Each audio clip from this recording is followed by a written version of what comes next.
গৃহকর্মী কর্তৃক গৃহকর্ত্রীকে হত্যা এবং বাড়ির মালিক চেতনানাশকের ব্যবহারের ফলে গুরুতর অসুস্থ আইসিইউতে এই নিউজগুলো ব্যাপক আলোচিত হয়েছে। আমরা তাৎক্ষণিক পিবিআইয়ের পক্ষ থেকে জনস্বার্থ এবং গুরুত্ব বিবেচনা করে মামলাটি উত্তরা পশ্চিম থানা থেকে সউদ্যোগে অধিগ্রহণ করেছি এবং তাৎক্ষণিকভাবে ছায়াতদন্ত শুরু করে আমরা এই ঘটনাকে রহস্য উদ্ঘাটনের জন্য ব্যাপক তৎপরতা শুরু করি।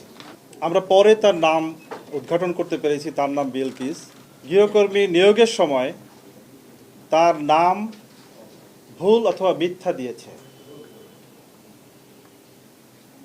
কেয়ারটেকার, বাড়ির কেয়ারটেকারের কাছে বলেছে মমতাজ, এবং ওই বাসায় ভিকটিমের পরিবারে সে তার নাম বলেছে মারুফা। 14 তারিখে নিয়োগের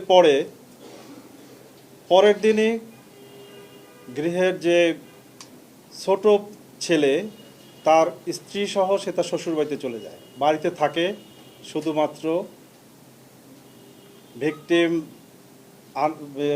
আয়েশা আক্তার 62, যিনি মৃত্যুবরণ করেছেন, এবং তার স্বামী আনোয়ার হোসেন। এবং এই সুযোগকে কাজে লাগিয়ে গৃহকর্মী সে গুরুতর চেতনানাশক মেডিসিন ব্যবহার করে বাসা থেকে স্বর্ণালঙ্কার সহ বিভিন্ন জিনিস লুটপাট করে নিয়ে যায় এবং সে গা ঢাকা দেয়। সন্ধ্যা নাগাদ পরিবারের বড় ছেলে সে বাবাকে ফোন দেয়, কিন্তু বাবা ভালোভাবে কথা বলতে না পারায় সে দ্রুত বাসায় চলে আসে। বাসায় এসে তার মাকে অত্যন্ত নিথর অবস্থায় দেখতে পান এবং বাবাকে মুমূর্ষু অবস্থায় দেখতে পান। সে দ্রুত তড়িঘড়ি করে হসপিটালে নিয়ে যান। উত্তরাতে লুবানা হসপিটাল আছে, আপনারা জানেন। লুবানা হসপিটালে তাদেরকে অ্যাডমিট করে, কিন্তু হসপিটালে নেওয়ার পরে হসপিটাল কর্তৃপক্ষ তার মা আয়েশা আক্তার নিহত বলে জানান এবং তার বাবা আনোয়ার হোসেনকে আইসিইউতে ভর্তি করা হয়।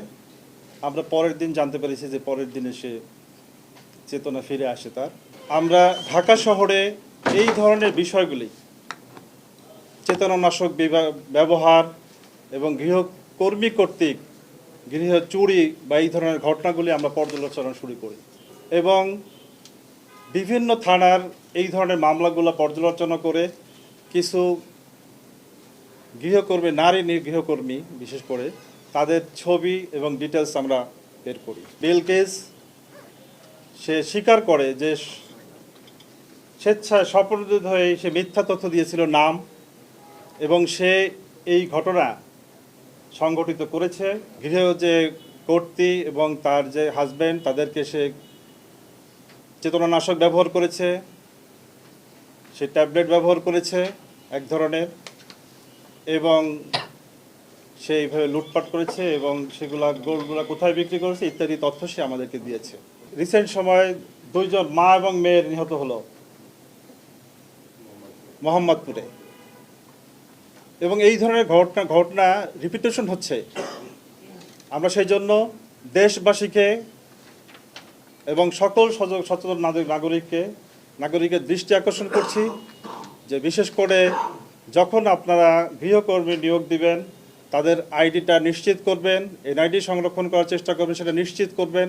অনেক সময় এনআইডিগুলো ফলস ফেব্রিকেটেড হয়, তাদের ছবি রাখার চেষ্টা করবেন, তাদের পরিচিত নিকটজনদের সম্পর্কে ভেরিফাই করবেন।